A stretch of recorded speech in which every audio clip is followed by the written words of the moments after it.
Columbus police personnel immediately began conducting surveillance in an attempt to locate and apprehend Mr. Brooks, until we received a phone call yesterday from the Fayetteville County, Georgia Sheriff's Office notifying us that Mr. Brooks was in custody in their jurisdiction. For more on that, further details regarding that homicide, I'm going to bring up Deputy Chief Smith Ware.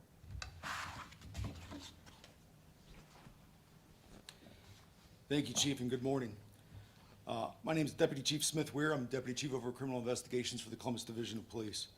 I, too, would like to reiterate what Chief Bryant said in thanking the members, the men and women of the Columbus Division of Police, our detectives, the Ohio State University Police, and all of our partners locally with the state and the federal agencies that contributed to this. In addition, I'd like to thank our crime lab personnel who worked overtime to work on this case as well. It really was a collective team effort amongst the whole law enforcement spectrum. In addition, we talked with Fayette County Sheriff's Office this morning, and we'd like to thank them for their work and their help in this as well. So without further ado, we'll talk about the incident. Yesterday morning, we received a phone call from Fayette County, Georgia Sheriff's Office notifying us that shortly before 2 a.m. yesterday morning, their deputies responded to a burglary in progress call at a North Fayette County residence. When they arrived, deputies were notified by the homeowner that they had shot the intruder. The suspect, who they identified as Mr. Brooks, was taken into custody and transported to an area hospital where he remains at this time under law enforcement guard. Mr. Brooks will be charged in Georgia for the burglary and related crimes, and we will work to have him extradited to face his murder charge here as soon as possible. In terms of our investigation, so on the 9th in the afternoon, on Saturday afternoon, we were dispatched to the 2000 block of Iuka. Our officers responded. We had, obviously, it being a Saturday with a home game, there were lots of officers in the area. We had a quick response, and we were able to get information, process the scene in a quick manner. Unfortunately, obviously, Ms. Foster passed away. As we were processing that scene, our crime scene people did an excellent job taking their time, locating some forensic evidence that would later come into play. In the ensuing hours and days, we were able to partner with the Ohio State University, corporate private interests that have cameras in the area. A criminal intelligence analyst with Ohio State University was able to locate a photo. From that photo, we were able to find a person who was on a bicycle in the area, who was not wearing pants. We were able to, once we got that time frame, we were able to look through other cameras in the University District area. From that time, we were able to backtrack, show him in the northern part of the University District, and then later in the southern part of the University District. Once we knew the time frame on the murder, obviously that picture was taken afterwards. Once we were able to locate and kind of isolate the time frame, we found a picture from prior to, with our suspect walking into the area wearing sweatpants. Those sweatpants matched sweatpants that we found near the crime scene, and we were able to forensically put him at the location of the crime scene. So excellent work by our criminal intelligence analysts, lab personnel, crime scene personnel, detectives, and officers. Everybody went all out and did a fantastic job with that. Now, in terms of a timeline for the events, obviously the event happened on September 9th. And we charged him on September 13th. We were able to put him in the area of Trotwood, Ohio, over by Dayton, and we linked him to a stolen car in that area. From that stolen car, that was the morning of the 13th, that stolen car led to another stolen car in an incident at Kettering, Ohio, also near Dayton. From there, we were able to obviously we then got word that he was in Georgia. So that is the kind of timeline. It all happened on that 13th. To backtrack, we know that Mr. Brooks was released from Franklin County Jail on the evening hours of Friday, September 8th. He was being held there on a felony assault charge. He pled guilty to 2 counts, I believe, of felony fleeing, and then was subsequently released pending his sentencing. He does have a criminal history that spans Columbus Police, some of the area suburbs, Franklin County, some agencies and cities up and down 75, all the way from Detroit, obviously now down to Georgia, and some communities in between. So we are asking, we are going to have a QR code that's up on the screen now. That is going to be sent to each of you. We are asking for the public's help. Now that the videos and the pictures have been put out, we are asking for help for people in the University District. We have put a request out to look at your video. If you have Ring cameras, if you own a business and you have cameras outside of your business, you have other cameras outside of your home or residence, we're asking for you to look at that picture, look for that person on the bike, look for our suspect, see if we can get additional footage from the area at the time of the crime or around the time of the crime. In addition to that, we're trying to answer a couple questions. One, we scoured our reports looking for a stolen bike report. We couldn't find one. If that is your bike, we would like you to call in and let us know. In addition, we are investigating how Mr. Brooks arrived into the area and was possibly picked up from the area after the crime. All that will be sorted out by our detectives in the ensuing days and weeks.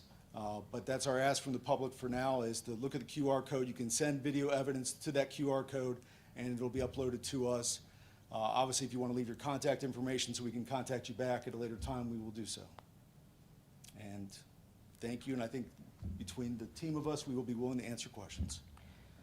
Yes. Did Ms. Foster know the suspect at all? At this time, all evidence leads us to believe this was a random event. Can you explain how rare stabbings are for unknown persons? Absolutely. And it gave us pause initially as well, because it's common, I guess, law enforcement knowledge. It just tends to be more of a personal attack using a knife instead of many of our homicides or our felony assaults are gun related, and it's less personal. It can be done from farther away. Usually when we have incidents of stabbings, they are a personal attack. You have to know your victim and attacker. But in this case, all of our evidence at this point points to this being a random attack. Was there anything stolen from Ms. Foster's home during this? So we're looking into that. I can tell you that we do not believe that robbery was the motive at this time, because there were articles nearby the crime scene of value that were left there.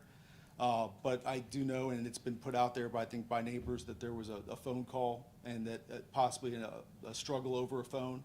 So we are looking into that. Did Brooks break into the house? Was there evidence of that? I believe by statutory language, yes. I don't think he was a forced entry, but I think he did come into the house. Bethany, you had a question? Is there any indication that this actually happened on Saturday? I know there's some rumors that this may have happened several days No. prior. 100% this happened on Saturday.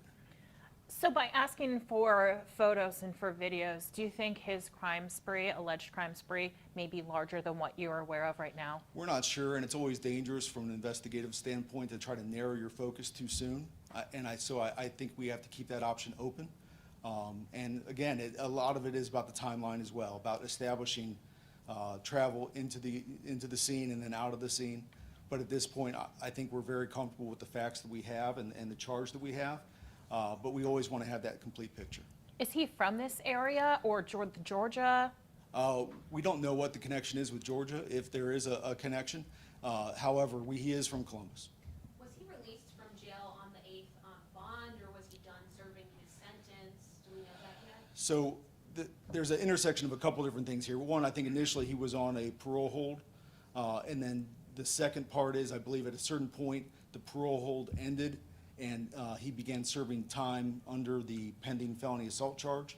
I don't know the exact dates, but I do know that at some point he pled guilty to amended charge of felony fleeing, I believe.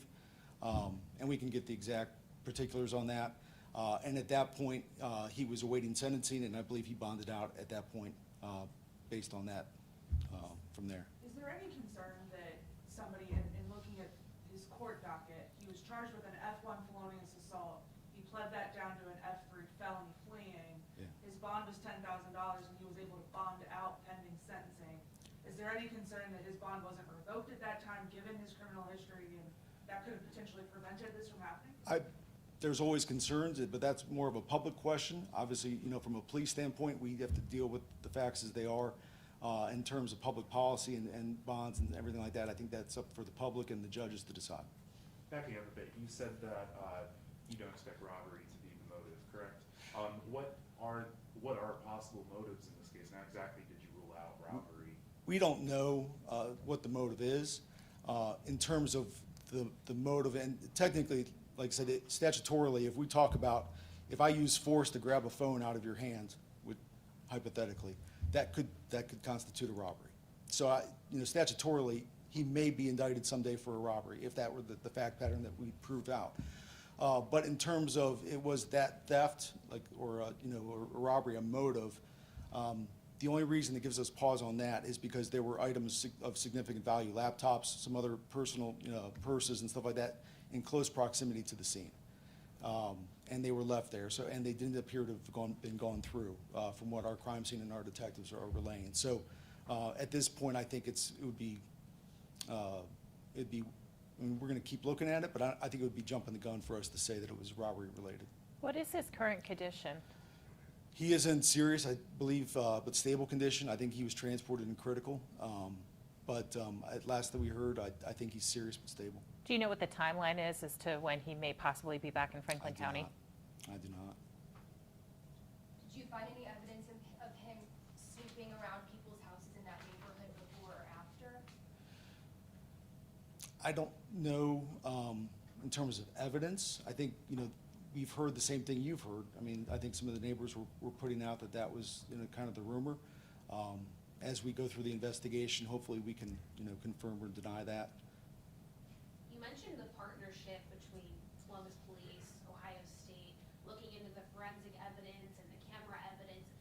Just, are you able to tell me how important those partnerships are, seeing these agencies work together to solve this crime quickly? It's absolutely important. I think, especially in a case where the nexus, the relationship is random, which doesn't happen very often.